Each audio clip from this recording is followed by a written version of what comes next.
Hello everyone, welcome back to my channel which is English decode. दोस्तों, आज फिर से एक नई शॉर्ट मोरल स्टोरी लेकर आई हूँ। आज की कहानी बड़ी ही इंटरेस्टिंग है और आज की इस कहानी में आपको मिलेंगे बहुत सारे इंग्लिश के नए वर्ड्स और साथ ही कुछ ऐसे स्ट्रक्चर्स की भी बात करूँगी जो कि आपके लिए बहुत ही इम्पोर्टेंट होने वाले हैं।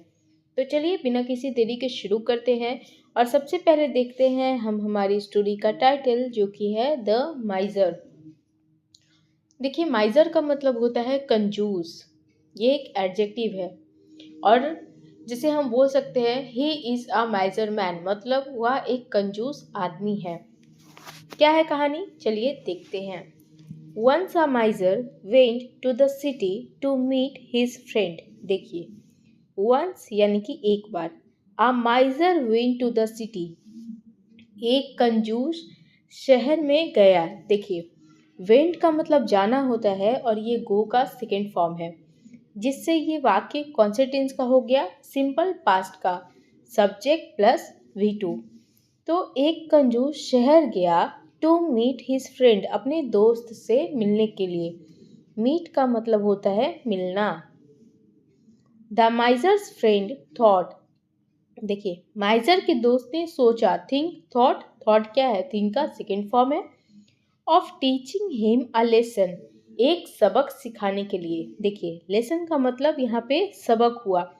थॉट ऑफ टीचिंग मतलब सिखाने का सोचा। तो जब भी आप कोई चीज़ करने का सोचते हैं, जैसे थॉट ऑफ कुकिंग, खाना बनाने का सोचा। थॉट ऑफ डांसिंग, डांस करने का सोचा। तो थॉट ऑफ प्लस V4 से आप कुछ भी इस तरीके का सेंटेंस बना सकते हैं। कुछ भी करने का सोचना, thought of plus V4। He took him to the market. देखिए, टुक का मतलब होता है ले जाना, ये टेक का सेकेंड फॉर्म है।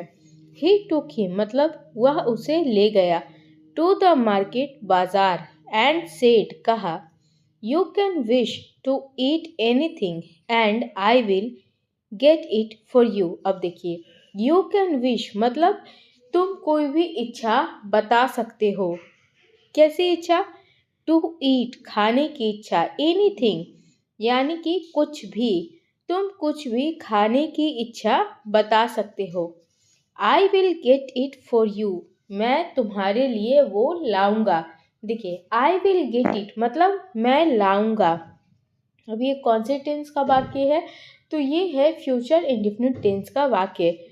आई यानी कि सब्जेक्ट प्लस शैल या विल प्लस V1, मतलब मैं तुम्हारे लिए लाऊंगा। देन तब, they went to a hotel, वे एक होटल गए।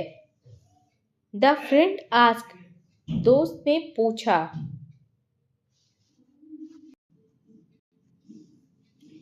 हाउ इज दिस डिनर, यह डिनर कैसा है। यानी कि डिनर का मतलब क्या होता है, रात का खाना।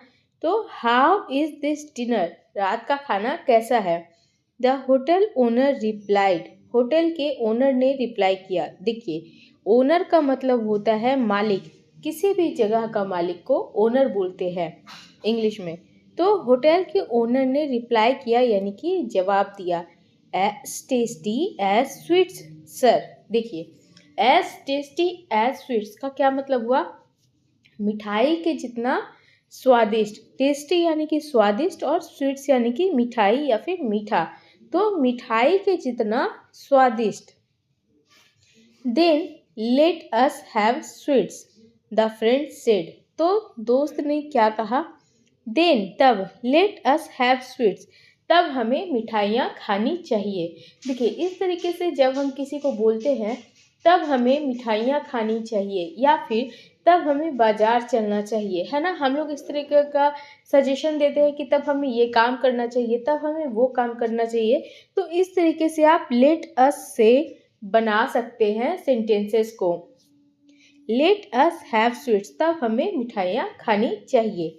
दे went to a sweet shop, वे एक मिठाई की दुकान पर गए। एंड आस्क्ड, पूछा, हाउ आर द स्वीट्स, मिठाइयाँ कैसी हैं। हाउ आर द स्वीट्स मतलब मिठाइयाँ कैसी है। एज स्वीट एज हनी, यानी कि मधु की तरह मीठी। मधु यानी कि शहद, the sweet shop owner said, मिठाई की दुकान के मालिक ने कहा। द फ्रेंड सेड, दोस्त ने कहा।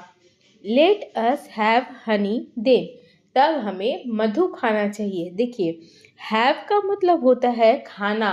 आप हैव के जगह ईट का भी इस्तेमाल कर सकते हैं। लेट अस ईट हनी मतलब हमें मिठाइयाँ या हमें मधु खानी चाहिए। The friend took the miser to a honey shop. अब देखिए, the friend took the miser, देखिए यहाँ पे टुक जो है ये टेक के लिए आया है।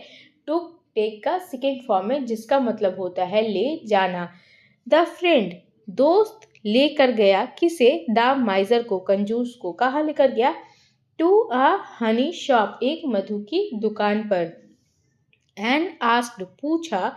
How is the honey, honey यानी कि मधु, शहद कैसी है? As pure as water, the honey seller replied. देखिए, हनी सेलर यानी कि मधु बेचने वाले ने रिप्लाई दिया, आंसर दिया, उत्तर दिया। एज प्योर एज वाटर, पानी की तरह शुद्ध है। आह, सेड द फ्रेंड, दोस्त ने कहा। I will feed you the purest of all the foods, मैं तुम्हें खिलाऊंगा। देखिए, फीड करने का मतलब क्या होता है? खिलाना। आई विल फीड यू मतलब मैं तुम्हें खिलाऊंगा। अब ये जो वाक्य है ये वाक्य है फ्यूचर इंडेफिनिट टेंस का। क्या खिलाऊंगा? The purest of all food, यानी कि भोजनों में जो सबसे प्योरेस्ट यानी कि जो सबसे शुद्ध चीज़ है वो खिलाऊंगा। और वो शुद्ध चीज़ क्या है? वाटर।